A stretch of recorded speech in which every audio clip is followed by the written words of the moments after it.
butterflies, welcome back to RiRi's Corner. I'm RiRi. Thank you so much for coming back to read another story with me. This month is Earth Month! Woo! That's so great! So we have a very, very special story. Let's get to it, shall we? The book is called A Walk Through Nature. Our natural world transforms every day and month and year. But if we don't take time to look, wonders fade and disappear. This is a first book of nature that encourages readers to pause and notice when flowers bloom, discover why leaves change colors, and learn how birds build intricate nests everywhere. Can't wait! Alright, my butterflies, you ready? Let's fly away!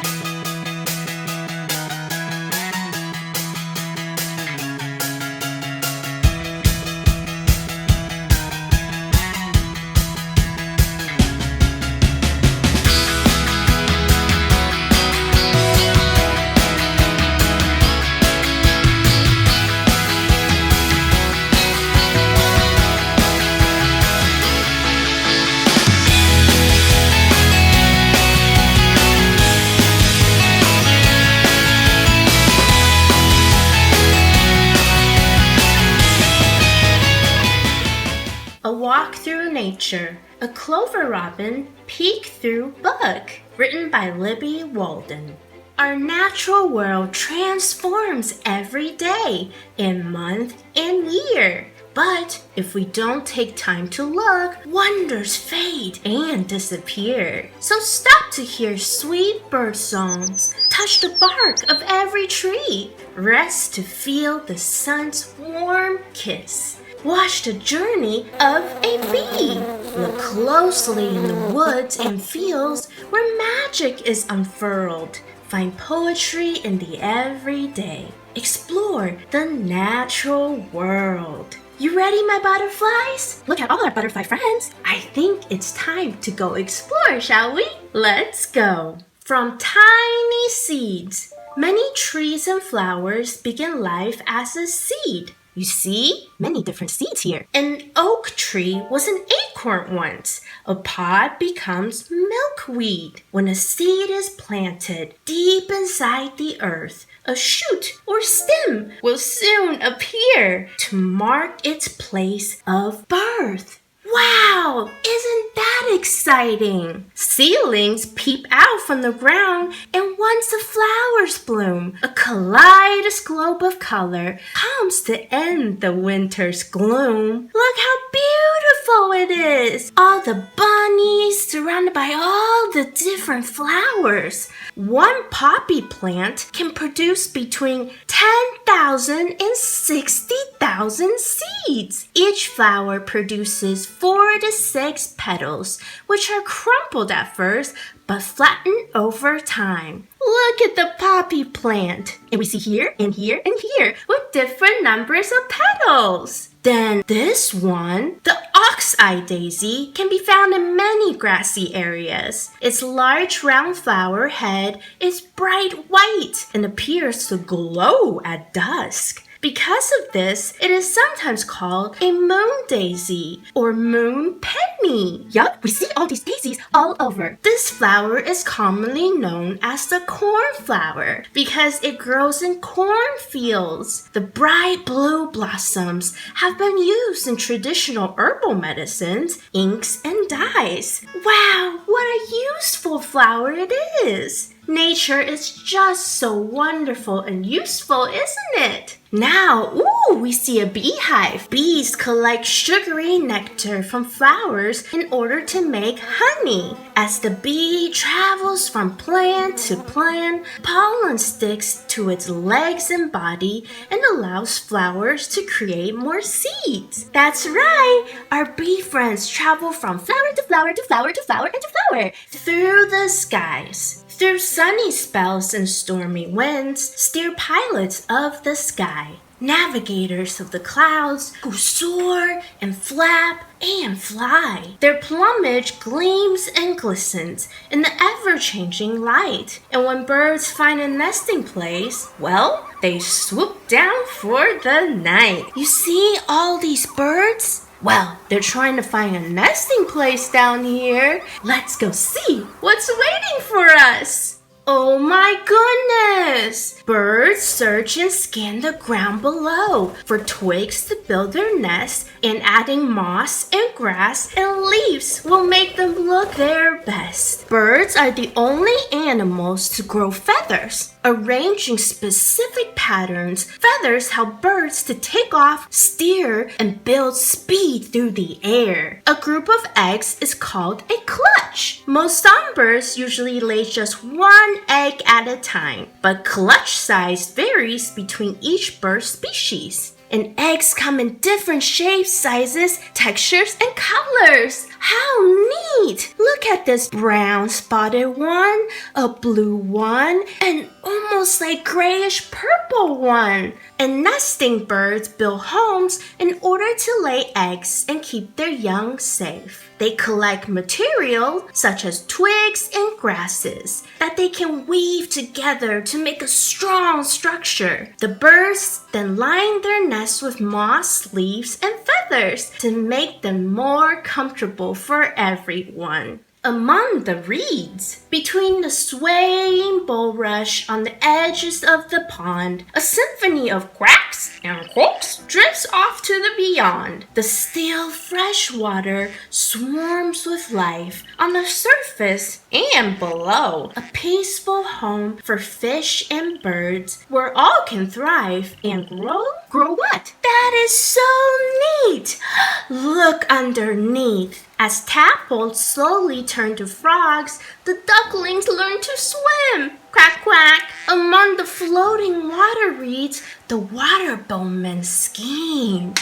Look at all the fishies and the tadpoles and the duckies. The leaves of the water lily are called lily pads. And these large disc-shaped leaves float on the surface of the pond to help the plant absorb vital sunlight. They also make excellent resting stops for frogs. There you go, little froggy just resting. Water boatmen are a common water bug. Using their powerful hind legs, they skim along the surface of the pond in order to breathe and feed on floating algae. The life cycle of a frog is one of nature's wonders. Let's take a look, shall we? So, from eggs clumped together in a mass called frog spawn. And then, when they hatch, frogs start life as tadpoles. And then each tadpole will grow legs, increase in size, and eventually turn into an adult frog. That is so magical. Minuscule marvels. Under fallen twigs and logs or perched upon a leaf, you'll find small creatures everywhere. These tiny, mini beasts. They are insects and arachnids, invertebrates, and mollusks too. They're vital to the natural world. It's amazing what they can do. Wow! Beetles bore through ancient wood, while ants work as a team. Look at this team of ants. Slugs and snails slip and slide along. Bees make honey for their queen. Spiders build sticky webs to catch food. These intricate nets are made from the silk produced by a spider's spinneret glands. And most spiders build a new web every day. And you see these small holes in the tree bark or rotting wood can be a sign that wood-boring beetles are hiding beneath the surface. By eating through dead wood, beetles help break down the plant matter and return the nutrients to the soil. Snails produce a slippery material similar to mucus to help them glide across bumpy surfaces, scale steep objects, and even travel when upside down. What a wonderful buggy world! Light and life. From the vast horizon climbs the early morning sun. Look at the early morning sun. Just spectacular and beautiful. A blinding light announcing that the new day has begun.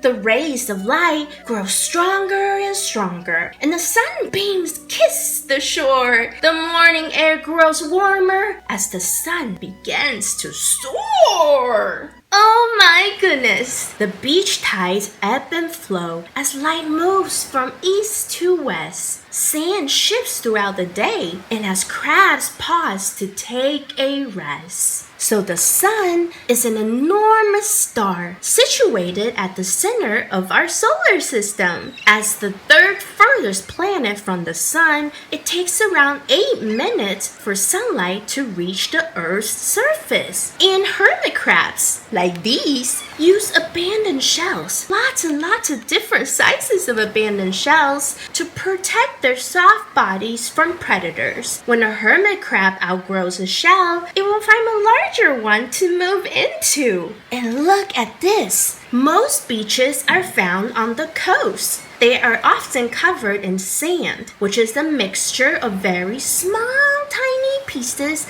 of different rocks or minerals. The color of sand is determined by what type of rock it is made from. That's why you see some beaches have sand that is more brown color, or some are more yellow color, and some sand are even black. Now when we talk about seashells, they are made from the hard outer layer, which is the exoskeleton of sea creatures, such as clams, oysters, or sea snails. Seashells come in all shapes, colors, and sizes as well. Look at this beautiful ecosystem that's going around. Dramatic development. Some changes found in nature happen each and every day. Magical transformations that add color to the gray. There are secrets in a fresh laid egg and the blossom of a tree. There's promise in the chrysalis that time will soon set free. Oh my goodness! Look at this beautiful nest with all the birdies and all the beautiful butterflies. The red, the blue, the yellow and black, or little tint of orange. Those are you or your friends and family. You are unique with your color and characteristics, just like RiRi. Let's read about how a butterfly is born into the world, shall we? Small, rough, hanging cases hide vibrant patterned wings, and while waiting for her chicks to hatch, an expectant mother sings. When a caterpillar is fully grown, it creates a case around itself known as a chrysalis. Inside the chrysalis, the caterpillar physically changes its form in a process called metamorphosis. When ready, it will emerge as a butterfly. Moths also develop through metamorphosis but weave their cases from silk. These are called cocoons. Look at this baby deer. How cute! Baby deer, also known as fawns, are born with up to 300 white spots on their fur. These help them hide in the dapple light of the forest. Fawns are also born without a scent, allowing them to stay undetected while the mother deer or the doe leaves to look for food. Most baby birds are referred to as chicks or hatchlings, but there are some bird species with more specific names for their young. Ducks have ducklings, falcons have ayas, and puffins have pufflings. Baby swans are cygnets, and small geese are gooselings. Aw, that is so cute, all their baby names. A hidden world. As you walk in woods and fields, look carefully at the ground for tiny tunnel entrances scattered all around. Beneath the grassy surface, below the dark, damp soil, live burrowers and tunnelers who dig and plow and toil. Oh my goodness! Look what's underneath. Rabbits hop through chambers. Moles dig mazes with great care. Foxes fashion earths and dens. There are tunnels everywhere. Now, wild rabbits build their own homes by tunneling underground. Their network of tunnels is called a warren. Look Look at all these different ones. And each warren has multiple entrances, so rabbits can make a hasty retreat if predators start to chase them. And now, rabbits usually venture out at dawn time, in dusk when it's light enough to see but dark enough to hide from any danger. Look at all these animals underground. They are all just so smart. What a neat hiding place. Changing color. Across the hills and forests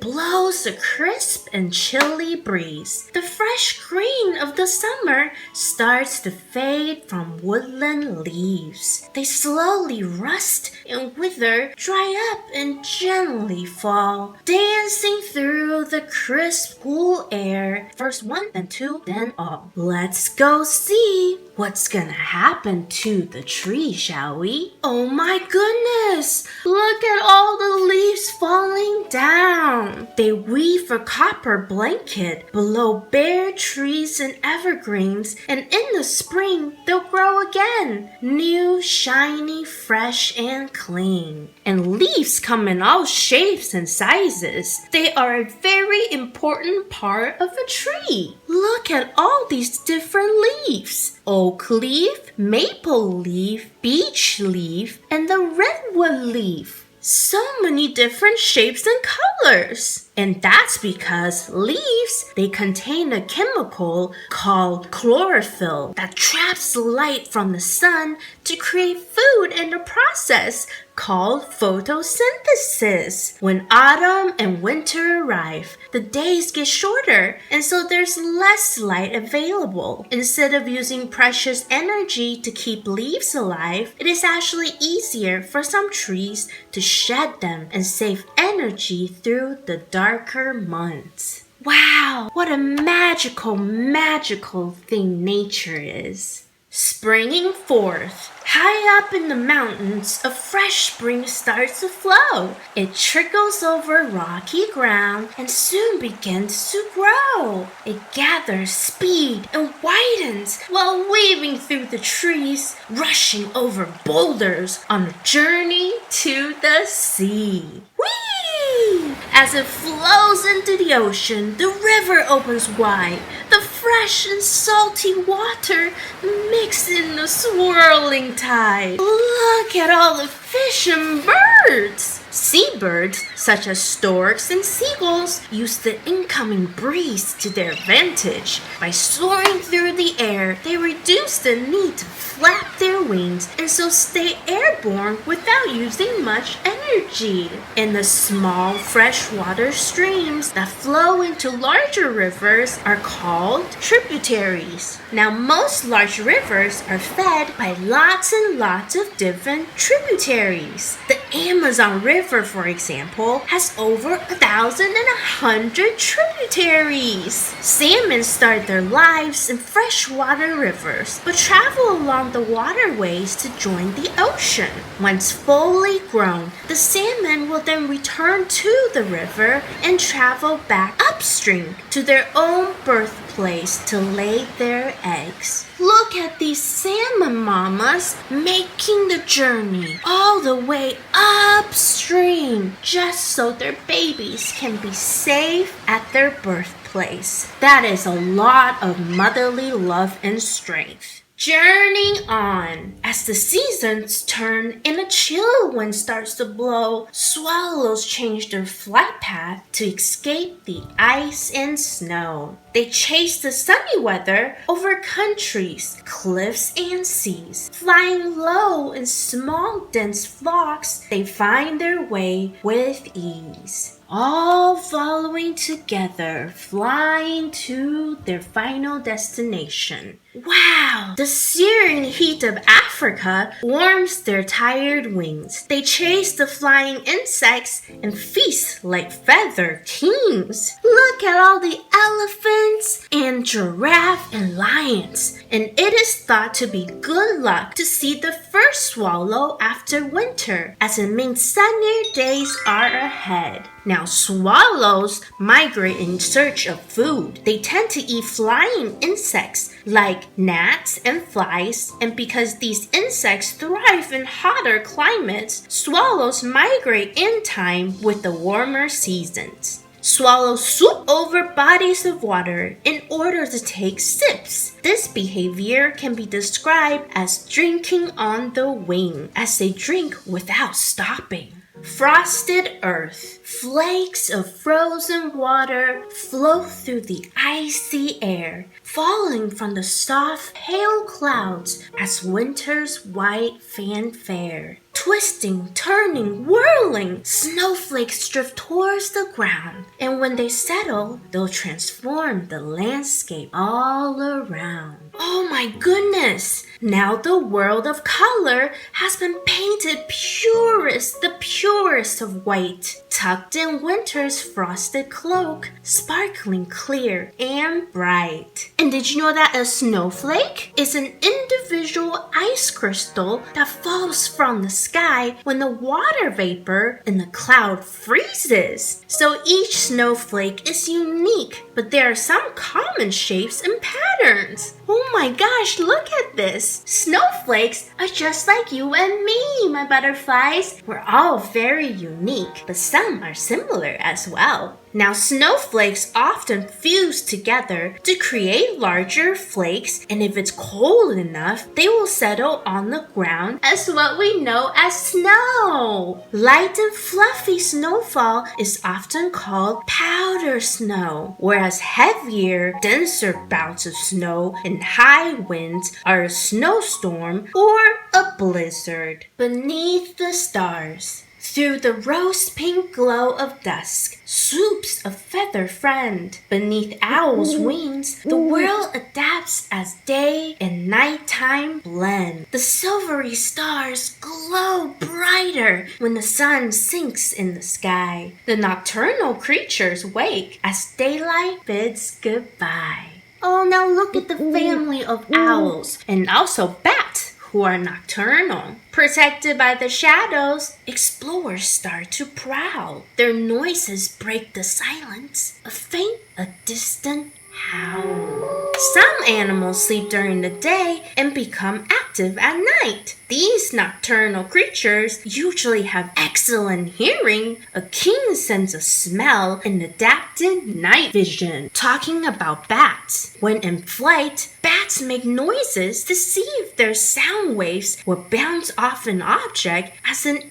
echo. If they hear an echo, they know an obstacle is in their way. That is amazing! A whitetail deer are more active during the night, and they use the softer light of dawn and dusk to look for food. And the great horned owl is a master of disguise. The coloring of its plumage helps it blend into the tree bark. And crickets communicate in the dark by rubbing their wings together to create a chirping sound. Each species of cricket has a different song. And next we have beavers. Beavers are semi-aquatic mammals that are most active during dawn and dusk. They build dams and lodges across rivers and streams. And look at all of them coexisting during the night. And now you've walked through luscious fields and see what's underground. Next time you venture out of doors, make sure to look all around. That's right, my butterflies. Look at all these different creatures that live among us. Mother Earth is so precious. And there's so many different ecosystems across the planet. I am so glad that we can all coexist together. Remember, animals are not food, they are our friends. Earth is such a beautiful planet, and there's only one of her. That's our home. And it doesn't have to be Earth Month just to appreciate our planet. No. Every month is Earth Month, and every day is Earth Day. And remember to eat your veggies. before you go out on an adventure. We have learned so much about what Mother Earth does for each and every one of us, right? There's so many little details that Mother Earth does for our land, does for our seas, and does for each and every tiny little insects to the big animals. So, all my butterflies, RiRi invites you to be one of the protectors of Mother Earth, okay? She's the best friends that we can have, and we need to protect her at all costs. Okay, my dear butterflies? We will see you next time. Bye-bye!